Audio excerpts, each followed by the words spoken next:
Hello and welcome to The Analyst by Vajiram and Ravi, dated 31st January 2026. Here we have taken up important news article from The Hindu and Indian Express and have segregated our discussion into two parts, that is analysis and simplified. In the analysis section, the first discussion is based on this particular news article, which talks about the manufacturing landscape in India. Taking cue from the economic survey and the robust growth of manufacturing sector in India, this article discusses the challenges and situation related to manufacturing sector in India. The second news article is based on a landmark judgment by Supreme Court, in which Supreme Court has equated the menstrual health hygiene or menstrual health as part of fundamental right under Article 21, that is right to life and dignity.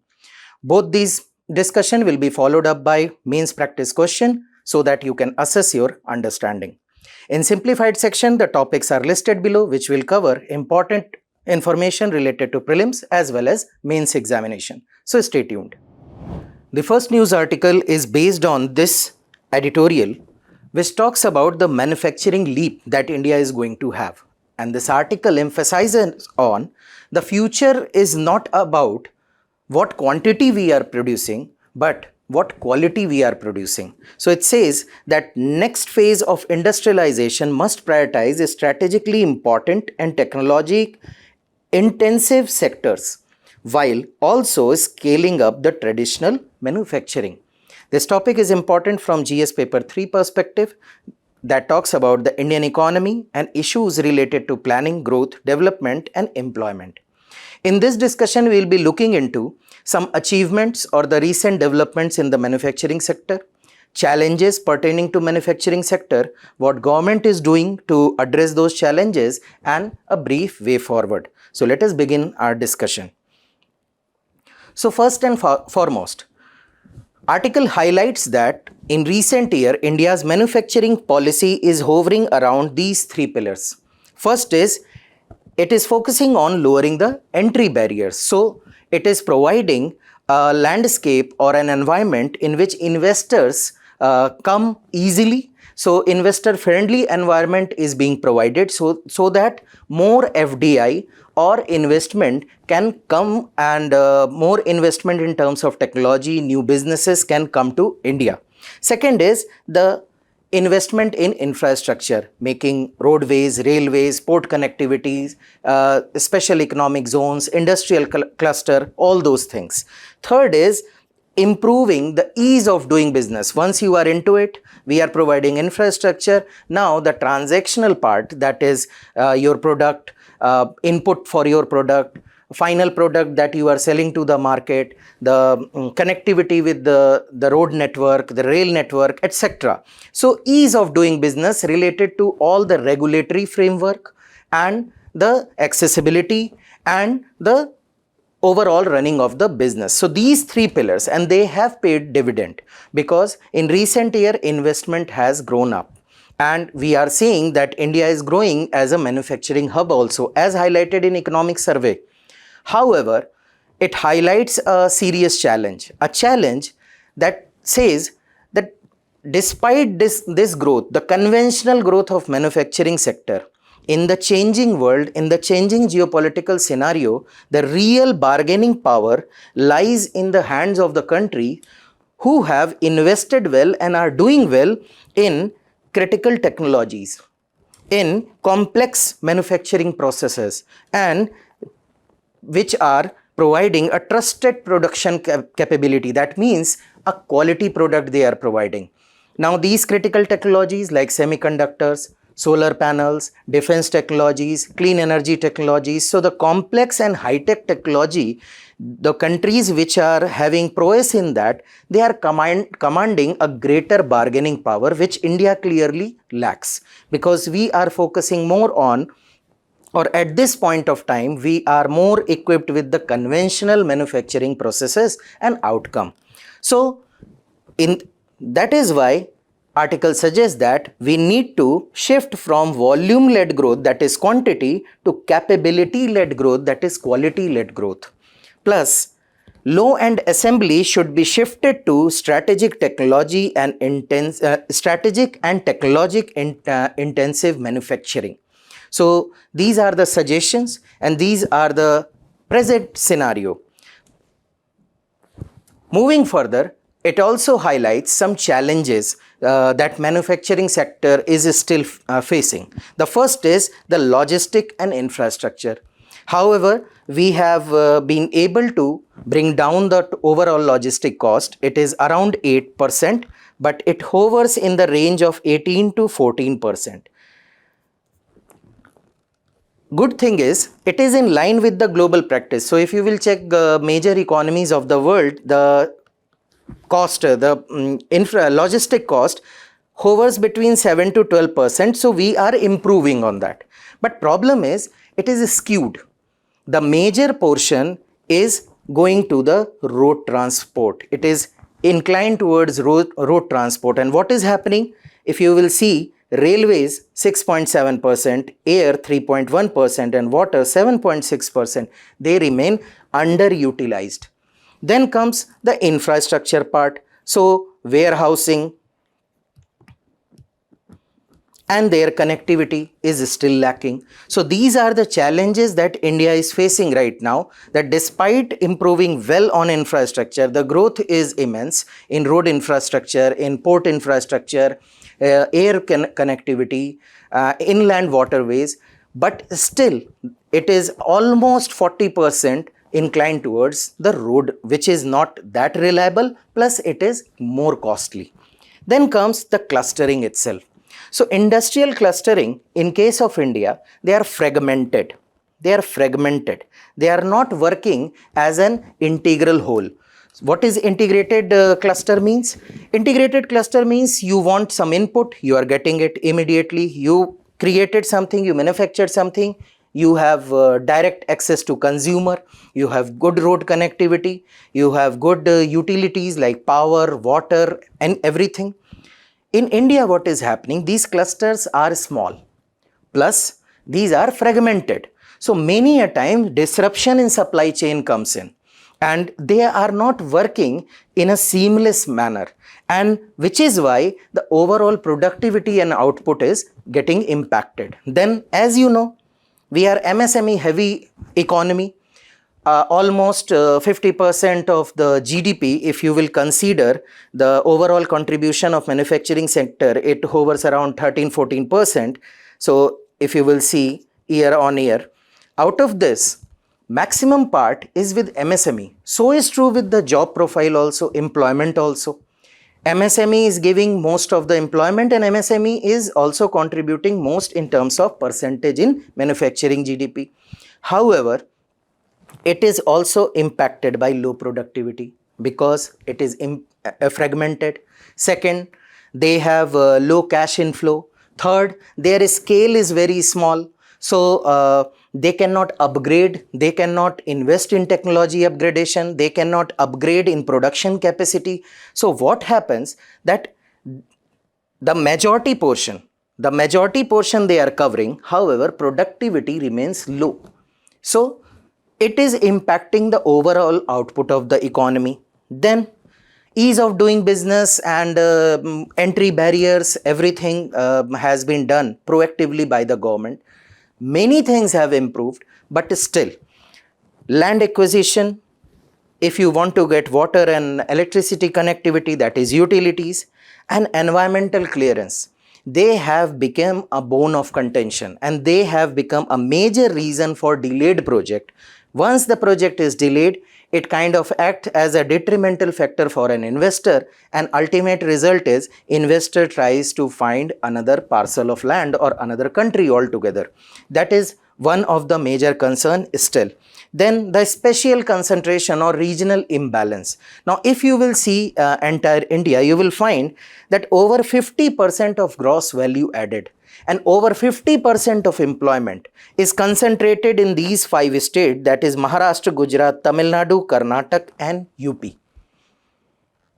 So rest of India is sharing almost 40-45% of the GVA and the employment. Again, a skewed tilt like you have seen in logistic, same is the scene with the concentration of these industries.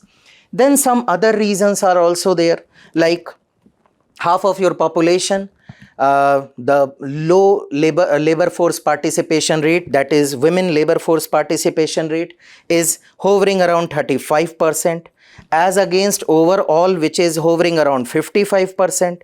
So it is lower than the overall labor participation rate.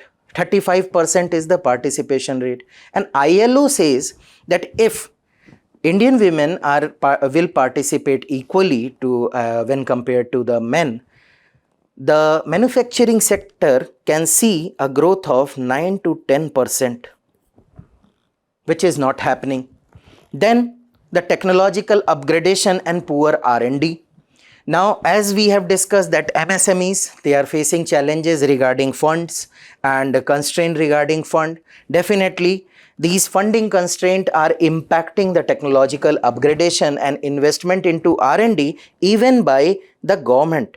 So, R&D budget is very low.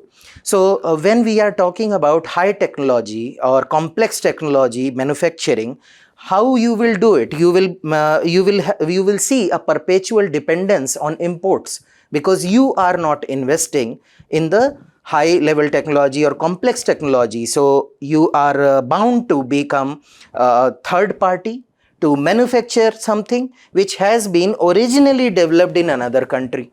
So again, the conventional manufacturing hub you will become. So these are the challenges. Now, what government is doing is we have taken recent initiative like PLI scheme, which have huge impact. So certainly, if I am telling you something concerning about PLI, it doesn't mean PLI itself is a poor scheme. PLI has given a good result for the manufacturing sector, but there are some problem. First problem is that there is a risk that there would be a subsidy dependence. So countries or the manufacturers will have this perpetual tendency on of dependence on the subsidies. Then there is a higher threshold, so a certain amount of operational capital is required to avail certain amount of loan, which is very high, so that automatically filters out the lower strata. So again, PLI scheme is providing incentives to the manufacturers, but many of them are excluded just because of high cutoff marks, you can say. Then you need a sunset clause. So there should be a sunset clause where after a definite time the subsidy would be removed or would be stopped, so that it can be diverted to new sectors, to new entrepreneurs, and it will also instill the confidence in the manufacturer that they have to invest in their own technological and production upgradation. Then comes the second, the quality control orders. Now, Government of India, if you we are talking about quality, so majorly you might have heard about these things when India and EU trade deals were going on. So phytosanitary measures and the quality of the products, and in general the Indian products, what we say about the Chinese products, that they are not that robust, they are not that reliable. So those quality concern comes along with Indian products also in the international market to some Indian product. Now, in order to address that, to match the quality of the product in line with the global demand, Government of India came up with the quality control orders through BIS, that is Bureau of Indian Standards. However, problem was there. And problem, I am not telling you the problem, it was Niti Aayog which highlighted several problems with these quality control orders, and they even suggested to pause these orders, because they said that these control orders are focusing more on inputs, that is raw material, and intermediate goods. Okay, so input and intermediate, not on finished good. Second, they said that these orders are not in line with the global market demand or the global market standard. So what is the point in giving these orders? And further, Niti Aayog said that intention was to bring quality and improve and give impetus to manufacturing, but it ended up acting as a hurdle to the manufacturing and the export growth. So Niti Aayog has suggested to pause or to refine these orders in line with the global standards and more focusing on finished good. So this quality control order have become a matter of concern, because again, if a manufacturer requires an intermediate product which the industry needs to import, now this foreign manufacturer need to get this quality control certification. For this foreign manufacturer, it is very difficult to get the quality control certification from an Indian agency. The result is disruption in the supply chain. So you have one manufacturing unit, you are waiting for an intermediate product, but it is not coming any soon. So that is why Niti Aayog said that it is disrupting the industry rather than helping it. So in line with that, National Manufacturing Mission is in line with what Indian manufacturing landscape requires. So if you will see here, it focuses on MSME, that is the majority of your manufacturing landscape, that vibrant and dynamic MSME sector. It focuses on technology. It focuses on quality. It focuses on future-ready workforce for in-demand jobs, aligning the manufacturing industry with the market. Industry, market, and workforce, all three are integrated. Then focusing on further easing and cost of doing business. So this is a step in right direction. If can be materialized, it would give boost and impetus to the manufacturing sector in India. Moving further, there are some other suggestions like deepening of domestic value addition. So you need to shift from assembly-led production or being a third-party production hub, rather go for the core technologies to capture higher value within India. Second, you need to put effort to strengthen your R&D and industry academia linkages, which is a matter of concern or has been the demand since last 20-30 years.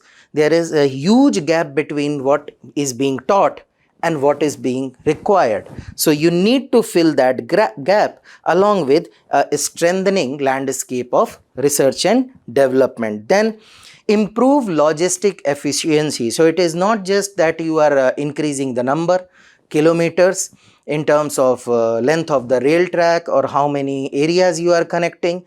You need to provide end-to-end seamless, you can say, experience to the manufacturers so that this can be diversified. It should not be overly dependent on road transport only.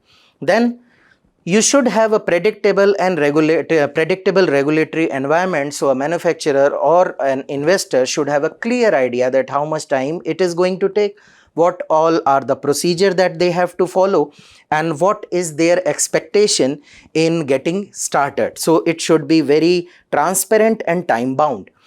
Next is global value chain, that you have to embed. It is not just about capturing high value within India, but also you need to integrate by putting in reliable suppliers, achieving scale, cost, and timely delivery and quality consistency along with the global demand. Then the most important is the quality standards that you have to maintain so that the demand automatically grows and can benefit the overall manufacturing landscape in India. Based on this is the question that you need to attempt. So despite recent policy interventions, India's manufacturing sector continues to face structural challenges in achieving scale, productivity, and global competitiveness. Discuss the key issues and suggest measures to strengthen India's manufacturing ecosystem. This is a 10 marker 150 word question. A similar question based on manufacturing sector and MSMEs was asked in the year 2023. You can try to attempt this also. Faster economic growth requires increased share of the manufacturing sector in GDP, particularly of MSMEs. Comment on the present policies of the government in this regard. Again a 150 word 10 marker question. So try to attempt these. The next discussion is based on this landmark judgment by the Supreme Court, where the Supreme Court declared that the right to menstrual health and menstrual hygiene management measures in educational institution is part of the fundamental right to life and dignity under Article 21 of the Constitution. From perspective of your examination, the vulnerable section of the population, GS paper 2, important features of the Constitution, that is fundamental right, as well as issues relating to development and management of social sector services relating to health. This topic becomes important. So before understanding the menstrual health management, we must understand what is menstrual cycle. So this is a natural biological process in women where each month blood and other material is discharged from the lining of the uterus, and it starts with the onset of puberty and ends at menopause when these menstrual cycles stop, and also the women's childbearing capacity ceases to exist. Apart from the menopause, during pregnancy also women don't face or experience the menstrual cycle. Now, this is a biological and natural process, but it is surrounded by taboo and stigma. So people have connected it with purity impurity concept, and that makes the menstrual cycle itself, the menstrual health itself, a physical and psychological as well as social issue. So to address this comprehensively, you need to understand various aspects related to it. But above all, what is important is the hygiene, because this is a process where women are most vulnerable to contract any infection which can be life-threatening.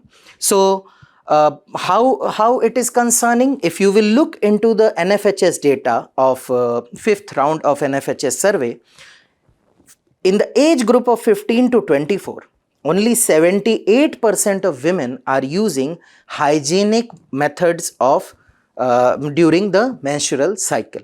If you will go by the methods they are using, 64% have access to sanitary napkins, while 50% are using either sanitary napkins or cloth. However, situation is worse for those who are using locally prepared napkin, which include clothes.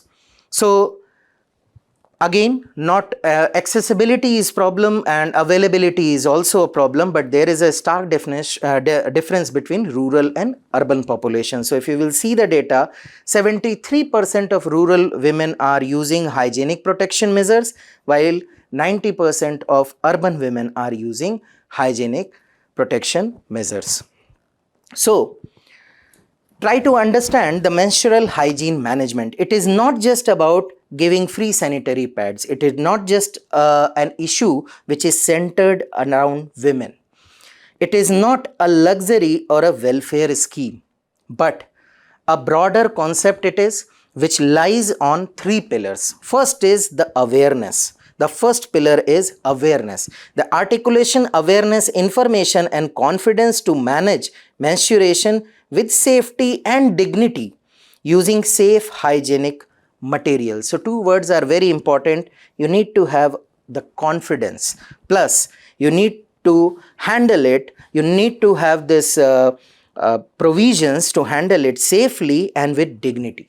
Second, the accessibility. So you need to have adequate water, soaps and spaces for washing and bathing with the agent like soap.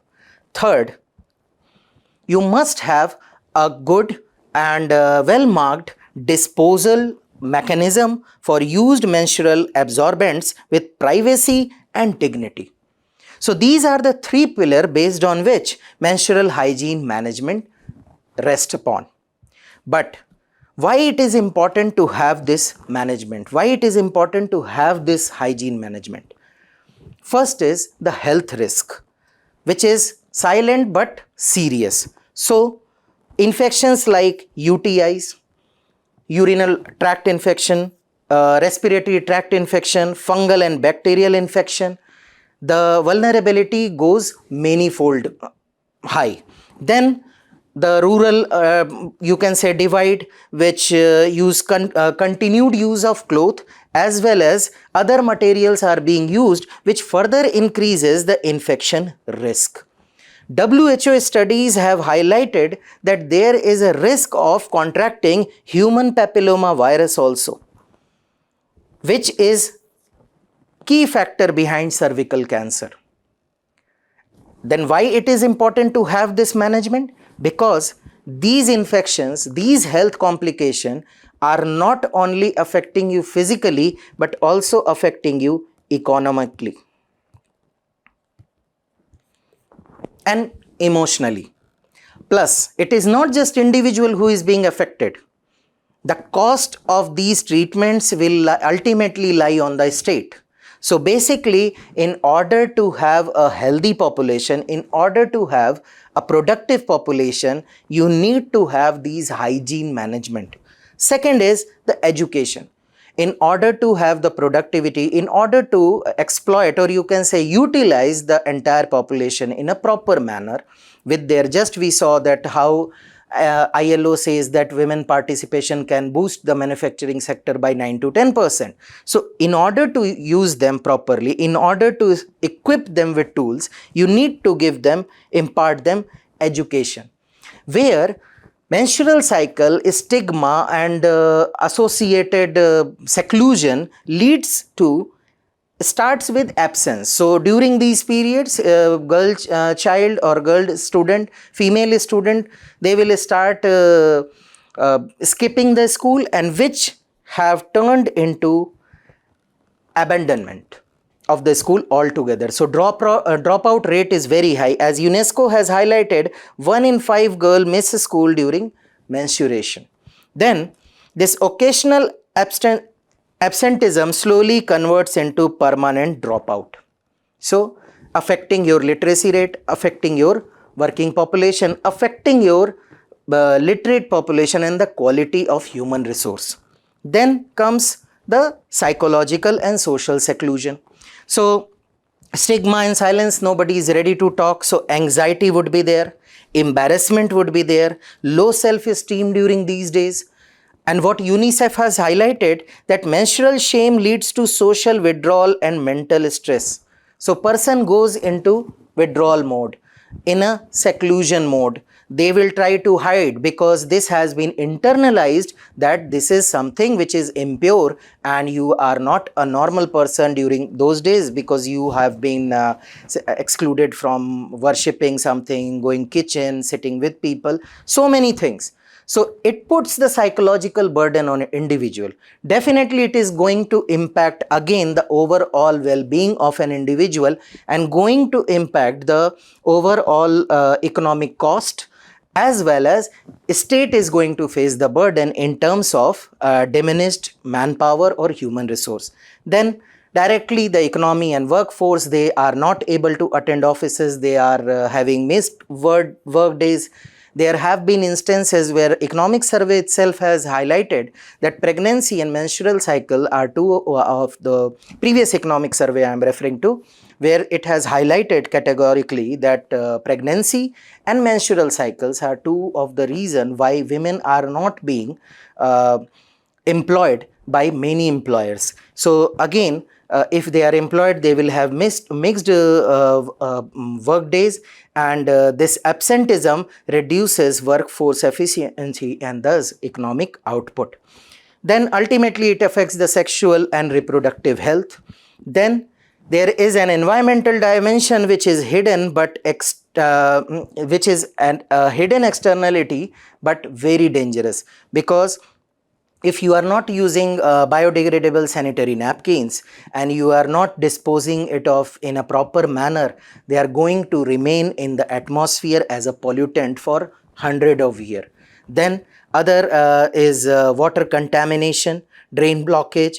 There are plastic based sanitary pads which takes hundreds of years to decompose, if they decompose. Then there is an aspect why it is important to maintain the hygiene. It is not just duty of an individual, but Article 21, as Supreme Court correctly said, that is it a matter of life with dignity. Article 14, which gives the right that there should not be any indirect discrimination, there should not be any discrimination, but exclusion due to menstruation is kind of indirect discrimination. And similarly, Article 15 also, it is against Article 15, which is against, you are creating a gender based barrier. Further, Article 42 puts responsibility, onus on the state to provide a humane working condition. And if a woman is not getting a condition which is conducive to work freely, in a secured environment, in confident environment, in a dignified manner, certainly this aspect is also being breached. Plus, United Nations Population Fund and UN also talks about menstrual hygiene, which is integral to gender equality and human rights. But why there are challenges? Sub challenges you have already understood, so simply understand them one by one. Why we are talking about these, why Supreme Court had to intervene? Because the socio-cultural barrier, nobody is ready to talk about this, the taboo, the shame and the secrecy. And in the absence of a healthy discussion, because you can find solution to any situation only when you talk, whether it is international relation, whether it is domestic politics, whether it is administrative issues, whether it is business related issue or issue related to your preparation. But if you will keep silence, if you are not allowed to talk, if people are ignoring these subjects, how do you find a solution? And in absence of any healthy discussion, misinformation persists. So taboo will persist, discrimination will persist, shame will persist. Then comes the educational barrier. So like the sex education, there is no structured menstrual education in many schools. Then teachers themselves are uncomfortable in addressing the topic. So then comes the economic barrier, that is accessibility. So sanitary pads remain unaffordable for low income families, and in remote and tribal area, the availability itself is very poor. So supply chain gaps are there. Then comes the infrastructure barriers. So poor status of toilet. If toilet is there, it would not be clean. If it is not clean, then it will be further accentuated by non-availability of clean water. Soap is not there. The tissue paper and other things which are required will not be there. So again, inadequacy of infrastructure again keep this problem persistent. Then there are health system barriers. So this access to menstrual and reproductive health service is very limited. Practitioners are not trained to talk about this. Further, there are lack of trained health worker for menstrual counseling, because the pain during menstrual cycle is considered just like another pain. So the most modest solution is have a painkiller and sleep for a day. So then comes the policy barrier. You will see there are several schemes. It is not that Government of India is not working on it. These numbers that you have seen is improved dramatically and moving in a right direction. The uses of sanitary pads and all. This is all because of government effort, but challenges still remain. That fragmented approach, there are several ministries which are working in silos, not working together. Then focus is mainly limited to pad distribution, which ignores awareness infrastructure. Then there are rural-urban divide. So rural women have limited access, lower awareness and poor infrastructure, while urban women, even if product is available, affordability is an issue and sanitation awareness is missing. Marginalized group, most affected, tribal and trans person often excluded from the schemes. So these are the challenges, issues related to menstrual health management. Now, these are the schemes you can see. Ministry of Health, government, interministerial scheme is there, Ministry of Jal Shakti, Ministry of Women and Child, Ministry of Education, Ministry of Health and Family Welfare, and Ministry of Panchayati Raj. This is what we were talking about. There are several initiatives, but this is fragmented, not integrated approach. Now, what Supreme Court said? Supreme Court simply termed it as part of right to life under Article 21, and it includes right to menstrual health. And it says that states and union territory have to ensure that every school, whether government or private, will provide functional gender segregated toilet. Then these schools must make oxo biodegradable sanitary napkin readily accessible to student free of cost, preferably within toilet premises through sanitary napkin vending machines. Schools, this is preferably, this is not a mandatory measure. School must establish the health management corners equipped with spare innerwear, spare uniform, disposable bags and other necessary materials to address menstrual related exigencies. It also says that if you will fail to comply by this order, state concerned would be held accountable if government school is matter in the case in the matter. And if private school is found guilty of it, of flouting the norm, it would be de-recognized and face consequence under the RTE Act. So, stringent directives have been given by the Supreme Court. Further, there are solutions as suggested by various agencies, including WHO, which focuses on three main pillars. First is the material and market, so quality could be maintained.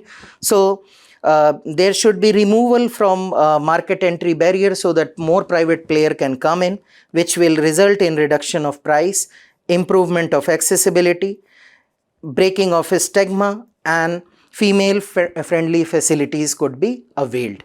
Then comes the information and education, which is lacking. So hygiene and health promotion education should be instituted. Cultural and social norm should be addressed. Then quality and sustainable menstrual material and supportive material should be provided. Demonstration should be given how to use, and private sector and social enterprise delivering quality and affordable products should be involved. Lastly, provide the infrastructure that is safe and private toilet and bathing facilities with water, light, locks, etc. Convenient and private disposable option and management system for menstrual waste should be provided. Based on this discussion, this is your practice question, that is, menstrual health and hygiene lies at the intersection of public health, gender justice and sanitation. Critically examine India's progress in menstrual hygiene management and highlight the way forward. A similar question was asked in the year 2017 based on the WASH scheme. To ensure effective implementation of policies addressing water sanitation and hygiene needs, the identification of the beneficiary segment is to be synchronized with the anticipated outcome.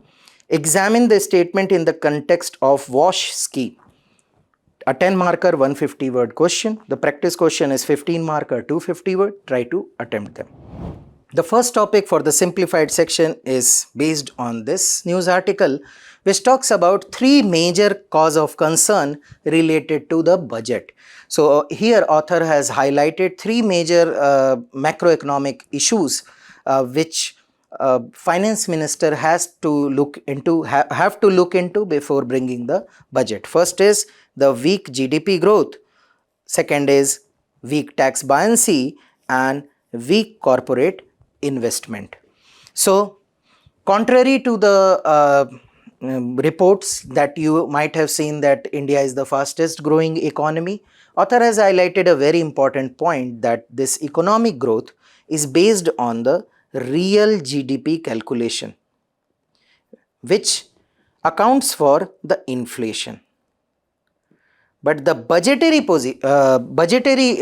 calculations are done on the basis of nominal GDP. Nominal GDP, which doesn't account for which does not account for the inflation. So just understand the nominal GDP in with a short example. Let's say in 1 year 100 units have been produced at a rate of 10 rupees per unit. So GDP would be 1000 rupees. Now, same 100 units, production capacity did not increase, but price increased. Inflation is there. So so the GDP would be 2000, not 1200, 2000. Okay. So if you will see by the number, the GDP has grown, the nominal value has grown.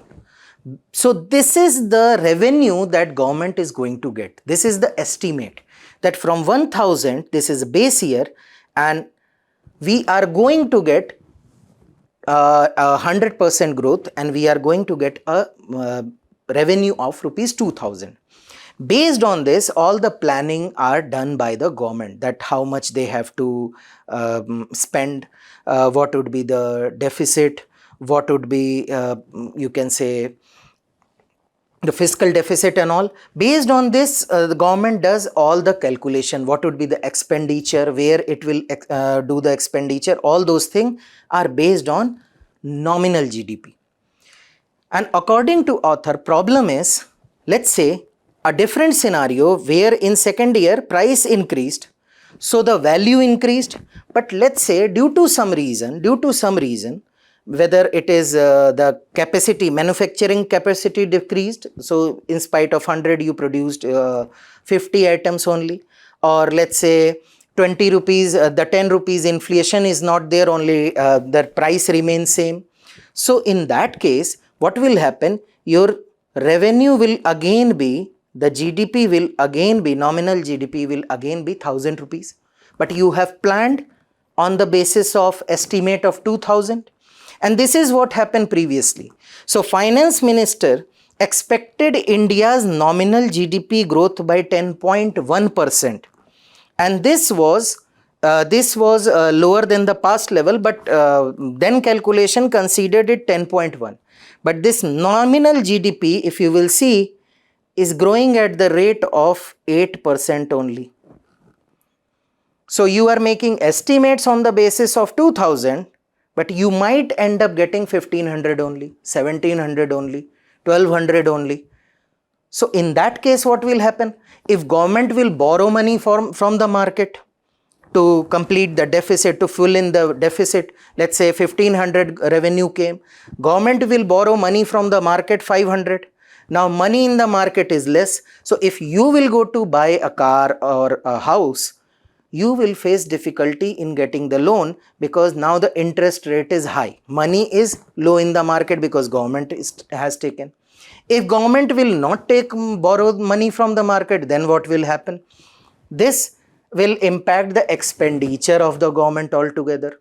And looking at the previous trend, this is the first concern that author has highlighted, that weak GDP growth, not real but nominal GDP, basis on which all the expenditure and fiscal indicators are calculated. Based on nominal GDP, it is growing at a slower pace. So if you will leave the pandemic year, every year the nominal GDP hovered between 12 to 20%, but recently it is declining and has reached 8%.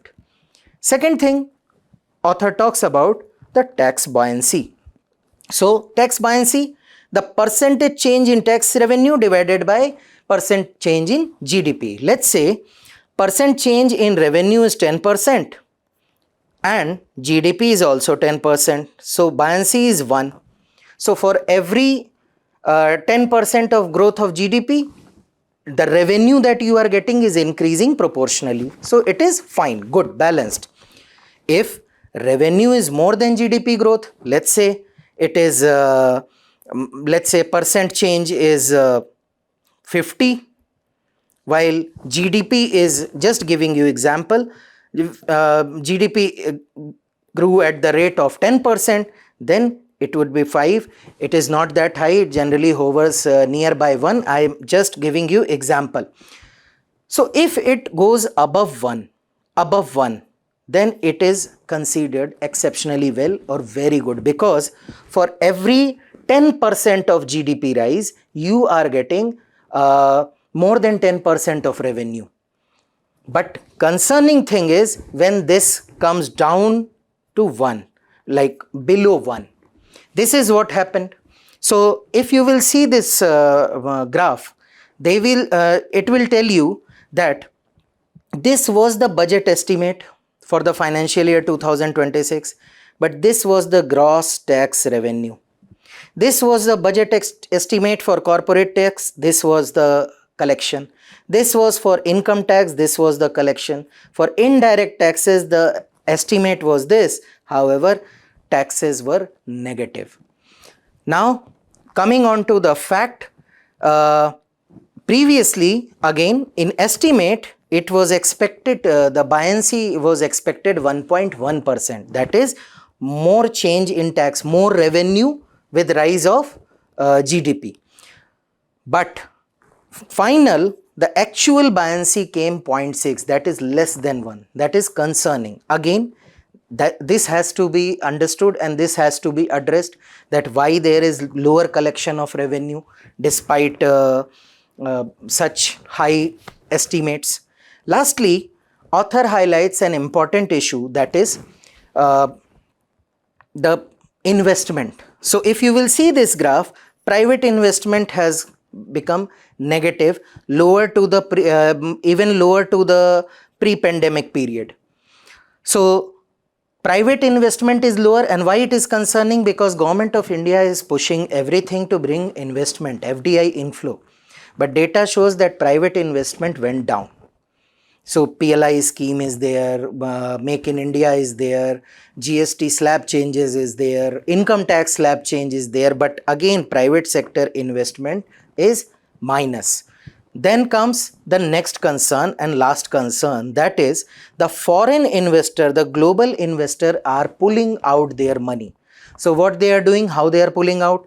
They are selling their asset in India. And they are selling their asset in India and they want dollar from the bank because they are foreign investor. Now demand of dollar is increasing and more rupee is in the market. So rupee is depreciating. Now this is what the graph is. So this decline in the pull off of the foreign investment is pushing the rupee or causing the depreciation in the rupee. This has to be arrested as early as possible. So this would be the third concern. Moving on to the next topic, that is CEA seeks to ease green norms for hydro pumped storage project. Now we will cover this, that what is this pump storage project, that is PSP, important from environment conservation and renewable energy, GS paper 3. And the key highlights that Central Electricity Authority, which kind of advises government on the matter of electricity, it has recommended to tweak the norms related to this PSPs, that is pumped storage projects. Now what is pump storage project? There will be two reservoirs, one at a lower level and one at a higher level. What happens during lean period when power demand is not that high? Let's understand this. Let's say winter months when air conditioner are not working, and just a simple example. Then the load on grid is less, power is surplus. So what they will do?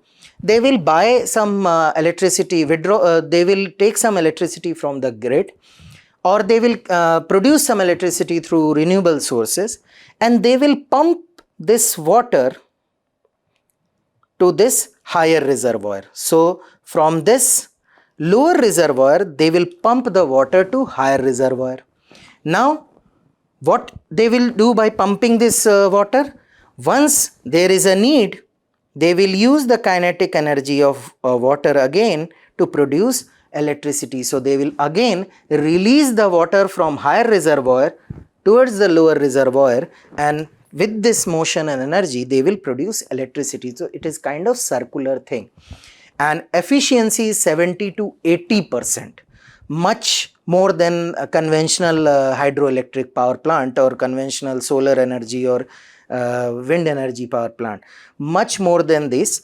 And that is what the pump storage project is all about. So presently there is a ban or there is a regulation which does not allow any this kind of project in the eco-sensitive zone, that is surrounding area of a protective zone.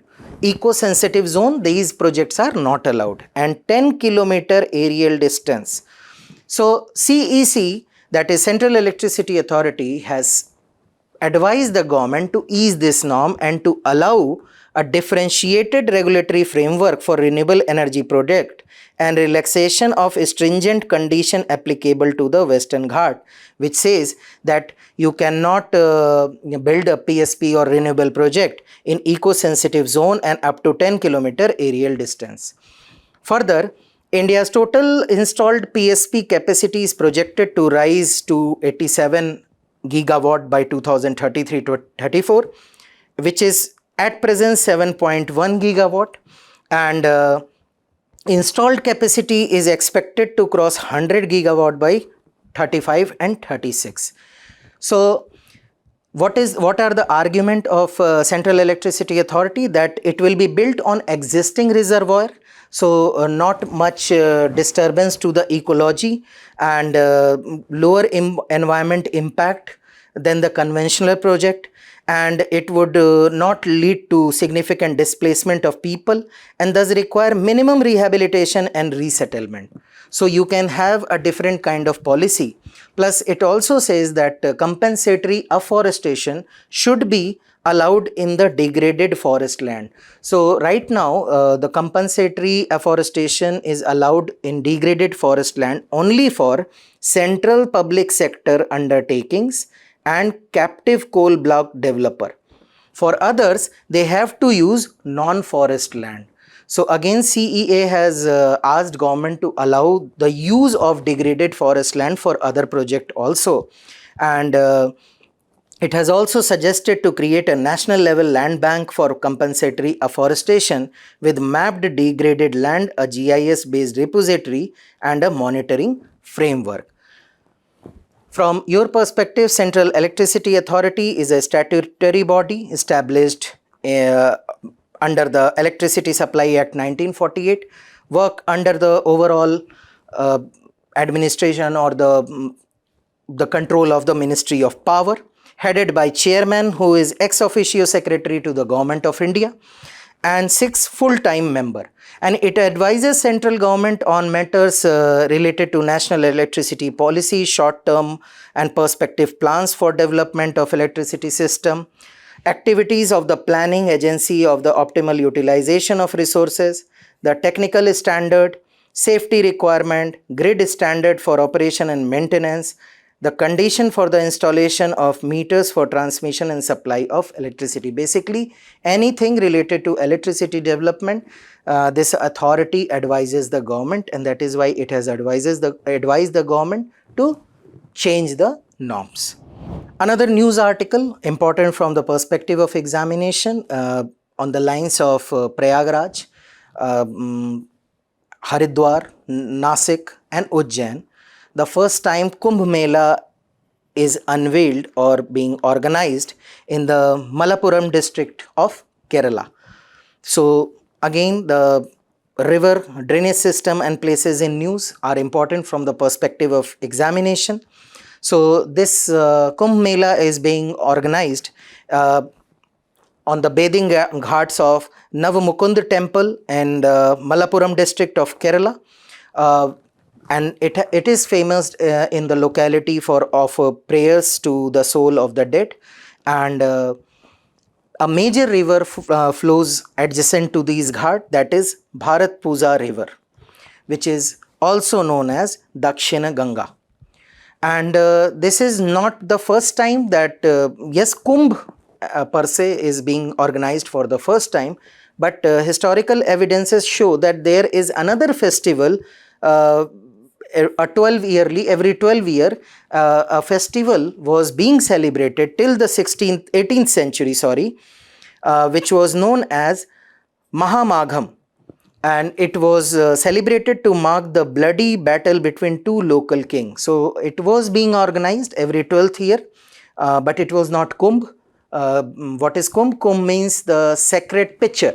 So it is associated with Samudra Manthan event in Indian mythology, and considered that the nectar drop have been these drops fell on the ground on these four places, that is Prayagraj, Haridwar, Ujjain and Nasik, and it is part of UNESCO's Intangible Cultural Heritage of Humanity, added in 2017.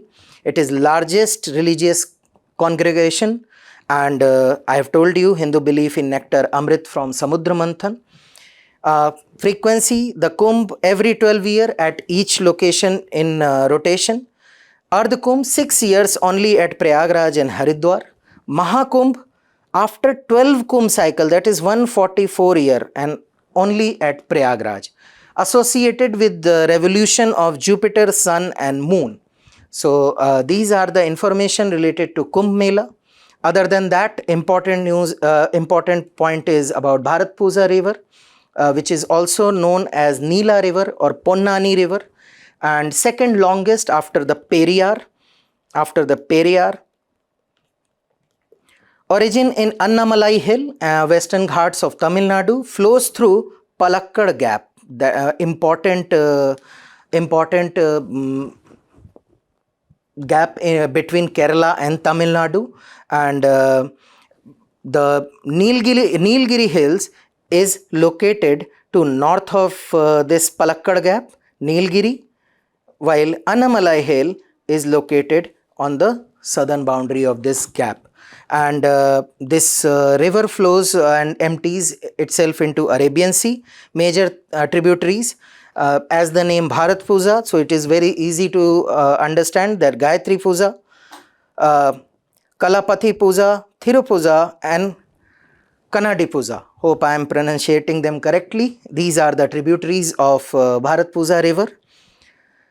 Some major rivers other than Bharat Puja include Periyar, Pamba, Chaliyar, Kallada, Valapattanam, Achankovil, Chalakutti, Kuttiyadi and Karmana.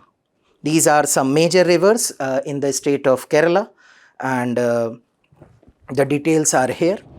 The next news article is based on the recent economic survey, which talks about the or has called for the re-examination of the RTI law, transparency law, which we call. Important from the prelims perspective, governance, GS paper 2 and RTI Act itself. And what opposition has said, that again after 2019, when government was accused to take control of Chief Information Commissioner and other dignitaries related to RTI Act, where the appointment, tenure, salary, everything went to the central government. Opposition is accusing government that step by step they want to degrade the authority, transparency and the independence of this organization, and they want to kill the RTI Act altogether. So what economic survey called for? Economic survey suggested that some confidential services should be exempted. Records and exploratory or draft policy discussion from disclosure should be exempted by introducing a possible ministerial veto. So a minister can give a veto that this is right now just on an exploratory basis. This is draft policy discussion, so we don't want to divulge the information at this stage. A minister can veto. This is what economic survey has suggested. So opposition is saying that more than 26,000 applications are pending, the RTI cases are pending. Recently till 2025 December, the post of Chief Information Commissioner lay vacant. And this was 7th time in last 11 years that post of Chief Information Commissioner was laying vacant. Then 2019 issue I have already told you. Another issue the opposition raised, that already through Digital Personal Data Protection Act, RTI has been diluted. So opposition says that on the pretext of protection of privacy and dignity, the information is withheld, and divulgence of information is refused on the measures taken in the Digital Personal Data Protection Act. So it has been weaponized privacy to block information and shield wrongdoing from scrutiny. So these are the accusations. From your perspective, Right to Information Act came in 2005 to promote transparency and accountability. It is applicable to central, state and local public authorities. So every authority will have a PIO, that is information officer, and you can seek information, record, document, sample, electronic data, anything. And there are some provisions like section 4, that is proactive disclosure. So department have been asked to declare and publish the data details without someone is asking for it on a periodic basis. Then there are penalties for PIOs of rupees 25,000 for delays or wrongful denial of information. Only Indian citizen can seek this information, and you don't need to state any reason for seeking the information. For normal cases, it is 30 days. If life or liberty is involved, 48-hour information has to be provided. If you are denied information, you can appeal to the senior officials in the same authority. If not heard, then you can appeal with the CIC or SIC, that is State Information Commissioner or Central Information Commissioner. Further, as I have told you, structure includes CIC and SICs, one Chief Information Commissioner and up to 10 Information Commissioners appointed by by the President or Governor. The collage include Prime Minister, Leader of Opposition and Cabinet Minister appointed by the Prime Minister. There are some exemption mentioned in section 8 related to national security. Also, some organization have been exempted through section 24, and total 27 organization related to intelligence and security like IB and ED, they have been exempted. Lastly, Supreme Court has said that stem cell therapy cannot be offered as a clinical service for autism. Important from the perspective of science and technology. What Supreme Court had said? That there is a dearth of established scientific evidence on the efficacy and safety of therapeutic use of stem cell in autism spectrum disorder, that is ASD. As a result, the doctor do not have adequate information to provide their patient in the first place. So there is no foolproof study or established evidence that can tell that, okay, stem cell therapy is the cure for the autism disorder. So doctors cannot tell the patient that whether the adequate information cannot be provided. Based on this, Supreme Court said that this should not be provided, and it's also criticized the union government against that it has failed to act against those offering such therapies. Which has led parents and guardians to seek unproven method of treatment for their children suffering from ASD at huge financial cost. So even if consent is there, Supreme Court has said that there is no question of consent because the information that should be divulged is improper. So there is no question, no debate of consent. Even if you are giving consent, you are ill informed. So your consent cannot be taken into consideration. A stem cell, commonly known as the master cell, is undifferentiated or partially differentiated cells that can change into various types of cells and proliferate indefinitely to produce more of the same stem cell. So they can self-renew because they can proliferate. They can differentiate into different type of body cell like nerve cell, muscle, blood, etc. Now, autism is a neurodevelopmental condition. It is not a disease. It affects communication, social interaction and behavior. Common symptoms you will find that difficulty in social interaction, repetitive behavior, sensitivity to sound, light or touch. Now, stem cell therapy, due to its regenerative nature, it can repair, replace or regenerate damaged or diseased tissue. But its application in all the fields, whether it is blood cancer, spinal cord injury, burn or degenerative diseases, it is still experimental and not a proven treatment. So, you can say that manipulating the patients or their guardians, that this will be the last resort or the miraculous treatment that can cure you, is something that Supreme Court take objection of, that there is no proven record, so you cannot use stem cell therapy for ASD treatment. That's all for today's session. Stay tuned for more such updates. Thank you.